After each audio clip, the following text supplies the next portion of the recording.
Ó, nós aqui outra vez, beleza? Vamos continuar, agora a gente vai para o filo molusca. Relembrando a aula anterior, nós vimos poríferos, quinidários, plateumintos e nemateumintos. E agora veremos moluscos, anelídeos, artrópodes, equinodermos e cordados. Belezinha? Então vamos direto para o que interessa, filo molusca, né? Eu acho que vocês lembram do Lula Molusco, quem assistiu Bob Esponja.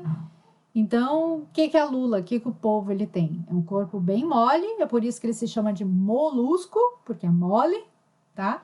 E alguns são protegidos por uma concha calcária, né? Por exemplo, o caracol, tem aquela concha dele, o escargot, enfim, tá? Vive em ambientes aquáticos e terrestres. E aí a gente tem os marinhos, por exemplo, o lula e o polvo, né? E a gente também tem aqueles de água doce, como por exemplo o caramujo. E também temos os terrestres, né? Por exemplo, a lesma, ela vive em ambiente terrestre. Tubo digestório completo, a gente já viu, agora esses animais eles possuem boca e ânus. Presença de rádula, que é como se fosse uma língua, a gente vai ver daqui a pouco. E o sistema nervoso ganglionar, tá? Eu não vou me ater ao sistema nervoso, vou falar um pouquinho mais sobre a rádula. Bom, então aqui alguns exemplos, né? Então a gente tem a ostra, né? O polvo, a lesma, a lula, né? Todos esses são moluscos. Então, pessoal, em relação à rádula, que eu falei, que é uma das grandes características, nem todos os animais eles possuem rádulas, principalmente o gastrópode, que é o caracol, por exemplo, você não vai ver rádula no polvo ou na lula, mas no caso do caracol, do caramujo, né, você pode ver, né, na boquinha dele, claro que você não vai abrir a boca dele, mas acredita em mim, você tem uma estrutura como se fosse uma língua e ela tem vários dentinhos aqui que é feito de quitina, que é o mesmo material que faz aquele exoesqueleto dos insetos. O alimento, ele já vai meio que semi-triturado, tá? Então, ele vai andando aqui e aí o alimento já vai para o tubo digestivo. Por que a gente está falando tanto em rádula? Porque é uma coisa que você só encontra em moluscos. Em nenhum outro animal você vai encontrar a presença da rádula. Vamos agora para anelídeo, né? Anelídeo são as minhocas, né? Então são vermes segmentados, ou seja, metamerizados, é a mesma coisa, porque é o corpo dividido todo em anéis, tá? Tem uma musculatura bem desenvolvida, você pode olhar, né? Você consegue ver os músculos da minhoca quando ela anda. Tubo digestivo completo, boca e ânus. Excreção por nefrídeos. Isso daqui eu não vou me ater a isso, tá? Depois vocês leem mais, porque não é uma coisa que cai muito no Enem. Circulação fechada significa que eles têm vasos sanguíneos, tá? E eles possuem a hemoglobina, que é uma proteína que ela carrega o oxigênio, que nem a gente, tá? Que tem essa proteína que carrega o oxigênio. Sistema nervoso ganglionar, tá? Tem vários gânglios, que são, na verdade, conjuntos de neurônios já, então você vê que é um animal mais desenvolvido. E a respiração, ela pode ser ou cutânea ou branquial. Se for um animal terrestre, será cutânea. Se for um animal aquático, né, marinho, você tem o branquial. Então, aqui temos exemplos, né? No caso, a minhoca, que deve ser o mais conhecido de todos, né? Aqui você vê a boca, o ânus. Como é que eu sei que a boca é o ânus? Porque eu vejo essa partezinha maior aqui, que a gente chama de clitelo, que ele é super importante na reprodução, tá? Pegando o clitelo, a parte menorzinha, a gente sabe que é o lado da boca. E a parte maior, a gente sabe que é o lado do ânus, tá? Existem 3 classes de anelídeos, que a gente chama de oligoquetos, poliquetos e irudíneos, que se refere à presença ou não de cerdas, tá? Oligo significa pouco, é o caso da minhoca, tá? Tem poucas cerdas, na verdade a gente quase nem vê, né? Poliquetos, você consegue ver várias cerdas, isso não é uma lacraia, tá? A lacraia é um artrópode, aqui é um anelídeo, tá? E irudíneo é quando você não possui cerdas, que é o caso da sanguessuga. Então, aqui só relembrando da hemoglobina, né? Que é um sistema circulatório fechado, aqui é uma imagem da minhoca. Então, a gente tem aqui a boca, né? Aqui a gente vê os corações. A minhoca pode ter de 2 a 15 pares de corações, tá? Temos aqui os cordões laterais, tá? Que seriam os vasos sanguíneos. E dentro desse vaso sanguíneo você tem a hemoglobina, tá? Que hemoglobina é feito de ferro e dá essa coloração avermelhada no sangue. Todos os animais até agora que a gente viu, eles não possuíam sistema circulatório fechado, ou seja, vasos sanguíneos, e muito menos hemoglobina. Pulando para o filoartrópode, é o maior filo que a gente tem, tá? Claro, se a gente pensar em reinos, né, com certeza perde para bactérias, né, reino monero. Mas o filo dentro do reino animal, com certeza é o maior filo que a gente tem, porque a gente tem uma diversidade de insetos enorme, tá? E os insetos, eles estão dentro do filo artrópode. Vivem em qualquer ambiente, tá? Qualquer lugar do planeta que você for, com certeza você vai encontrar algum tipo de artrópode. Apresenta apêndices articulados, por isso o nome artro. Artro significa articulação e pode significa pé. Então, se a gente olhar aqui, a foto a seguir, você pode ver a pata de um inseto e você vai ver que ele tem várias articulaçõezinhas. Por isso o nome artrópode, tá? Isso também pode ser em crustáceo, isso pode ser também em aranha, são todos artrópodes. Sistema digestivo completo, a gente já viu, né? Circulação aberta, o inseto ele não possui vasos sanguíneos, nem mesmo hemoglobina, então é diferente do que a gente tinha visto no anelídeo. Sistema nervoso ganglionar, continua. E geralmente desenvolvimento indireto. O que seria desenvolvimento indireto? Tá? Quando nasce o seu filho, por exemplo, você vai ter um filho. Quando nasce o seu filho é anatomicamente, morfologicamente muito parecido com você. É claro, muito menor. Mas tem lá as 2 pernas, os 2 pés, os 2 olhos, o nariz, né? Isso não acontece, por exemplo, com a borboleta. Ela bota o ovo, depois você tem a fase da larva, que não tem nada parecido com a borboleta, depois ela faz a pupa, né? E tem a metamorfose, que é a transformação da larva justamente para a borboleta.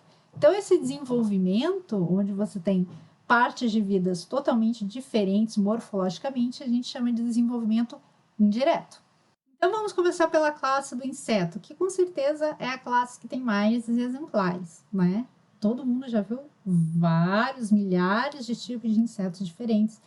E agora agradeça por você estar numa aula não presencial, porque se você estivesse em sala de aula, provavelmente eu já te pediria para você correr atrás de inseto para fazer um insetário, tá? Então, quais são as características dos insetos? Apesar dos insetos terem várias ordens diferentes, porque eles são muito diferentes, existem algumas características que todo inseto tem. Primeiro, 3 pares de patas, ou seja, 6 patas. Todo inseto vai ter 6 patas, ok?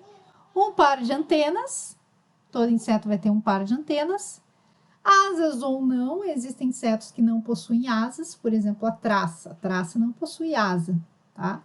Tem insetos que possuem 4 asas, tá? Aqui, por exemplo, o besouro também não possui asa, tá? A mosca só possui 2 asas, então isso varia.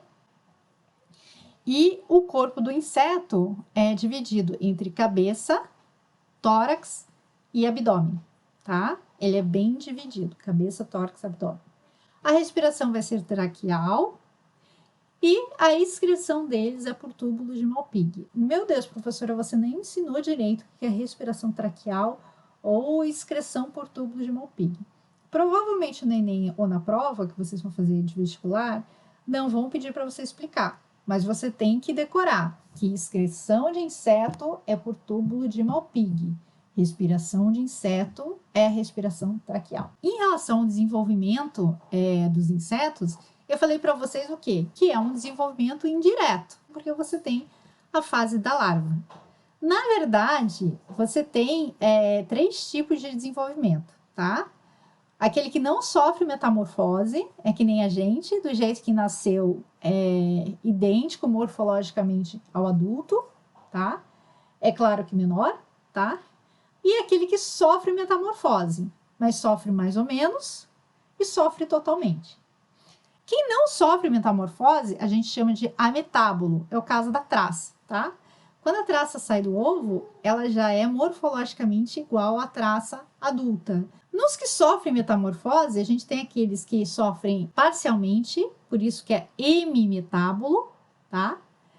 E aqueles que sofrem totalmente, que a gente chama de holometábulo. Holo é total. O hemimetábulo, a gente tem aqui o caso do gafanhoto, né? Você tem ele filhotinho, que a gente chama de ninfa, e aí quando ele nasce, ele é muito parecido com o gafanhoto, só que ele não possui asas, tá? Por isso que a gente chama de hemimetábulo. No caso do holometábulo, é aquele que tem a fase de larva, que é totalmente diferente do que o adulto, tá? Então, é o caso da mosca, é o caso da borboleta, por exemplo, que você tem a larva, você tem ali a pupa, e aí sim você vai ter o indivíduo adulto. Nossa próxima classe são os crustáceos, e é uma classe bastante desejada, principalmente para quem gosta de camarão, gosta de caranguejo, gosta de lagosta, gosta de siri, tá? Então, todos esses animais, eles têm a característica de possuir 5 pares de patas, ou seja, 10 patas, 2 pares de antenas, ou seja, 4 antenas, não possui asas, não possui essa divisão de cabeça, tórax e abdômen, como é o caso dos insetos. A cabeça e o tórax, eles estão juntos, e aí a gente chama essa estrutura de cefalotórax. Tá? Então, você tem o cefalotórax e o abdômen. A respiração é branquial, porque eles vivem dentro da água. E a excreção não é por túbulos de Malpighi, como é dos insetos. É por uma glândula que a gente chama de glândula verde. A próxima classe são os aracnídeos. Tá? O que é? O carrapato, a aranha, o escorpião, são todos aracnídeos. Tá? Então, eles possuem todos 4 pares de patas, ou seja, 8 patas, não possuem asas, não possuem antenas, tá? Muitas vezes você olha assim, na aranha, por exemplo, aquilo lá são quelíceras, tudo bem? Também não possuem cabeça, tórax, abdômen, possuem que nem os crustáceos, o cefalotórax, que é uma coisa só, a cabeça com tórax juntas, e o abdômen. A respiração também é traqueal, que nem os insetos, e a excreção se dá por glândulas coxais. Então, túbulos de Malpighi nos insetos, glândulas verdes nos crustáceos e glândulas coxais nos aracnídeos. E por último, não menos importante, do filo artrópode, temos os miriápodes.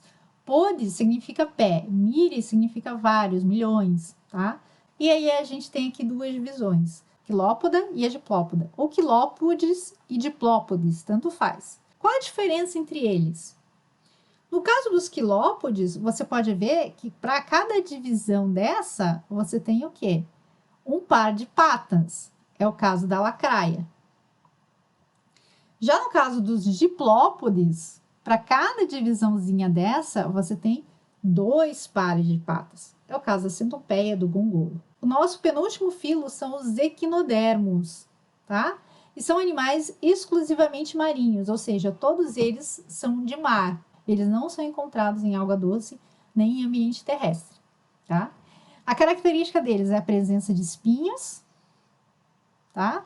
O tubo digestório já vimos, completo, boca e ânus. Eles possuem uma locomoção por pés ambulacrários e são os primeiros animais com a característica de serem deuterostômicos. O que significa? Lá, se você lembrar da aula que a gente falou de embriologia, a gente vai ver que o blastóporo, né, aquela parte do buraquinho da gástrula, ela pode formar ou a boca ou o ânus. No caso dos equinodermos, ela forma o ânus. E por último, nós temos o filo cordados, tá? Que somos nós, tá? Todo cordado, independente, ele em alguma fase vai apresentar 3 estruturas. Não significa que você tenha essas 3 estruturas o tempo todo, tá? Você pode perder alguma dessas estruturas, tá? Mas em alguma fase da sua vida você possuiu essas 3 estruturas. A notocorda, que está presente na neurula, tá? Que os outros organismos não possuíam. Depois da gástrula você tem a neurula. Então, essa estrutura vai dar origem à coluna vertebral no caso dos vertebrados, né? Tem animais que eles são cordados, mas eles não são vertebrados, porque eles não vão ter essa coluna vertebral, mas eles possuem, numa fase embrionária, a notocorda. Segundo, tubo neural dorsal, que vai dar origem ao nosso sistema nervoso, tá? O nosso sistema nervoso é dorsal, atrás da gente. Então, todo cordado tem essa característica. E o terceiro, fendas branquiais na faringe. Você deve pensar, caraca, mas a minha respiração não é branquial. Sim, mas quando você era um zigoto, tá? Você possuía na sua faringe fendas branquiais. Então, é uma das características do cordado. Aqui falamos sobre as classes. É claro que o filo é cordado, mas existe um subfilo, que são os vertebrados, que possuem coluna vertebral, tá? Existem alguns cordados que não são vertebrados, tá? Ou seja, eles possuem a notocorda, mas essa notocorda ela não vai formar a coluna vertebral. Mas aí é assunto para uma outra aula, tá? Mas dos cordados tem o grupo dos vertebrados que vai dar origem à coluna vertebral. E aí temos, nesse subfilo dos vertebrados, temos 5 classes, que é o que todo mundo sabe, né? Os peixes, os anfíbios, os répteis, as aves e os mamíferos. O ideal seria montar um slide, montar uma videoaula de cada classe dessas, tá? E lá nos mamíferos ainda, montar mais várias aulas sobre as divisões dos mamíferos. Afinal, a gente tem os primatas, nós temos os quirópteros, que são os morcegos, nós temos os cetáceos, que são os golfinhos. Então, para você ter uma ideia como é que se abre. Isso a gente falou um pouquinho quando a gente estudou classificação. Mas, enfim, né? Nos vertebrados, né, temos cordados que não são vertebrados, mas dentro dos vertebrados existem essas 5 classes. Bom, pessoal, isso foi uma passada muito rápida nos 9 filos, tá? É claro que existe muito mais coisa para se estudar, tá? Esse assunto, ou seja, só essas 2 aulas que eu dei, na verdade, se eu quisesse, eu poderia dar no semestre inteiro, mas pelo menos vocês já têm aí as características principais, tá? Fiquem bem, fiquem em casa. Até a próxima!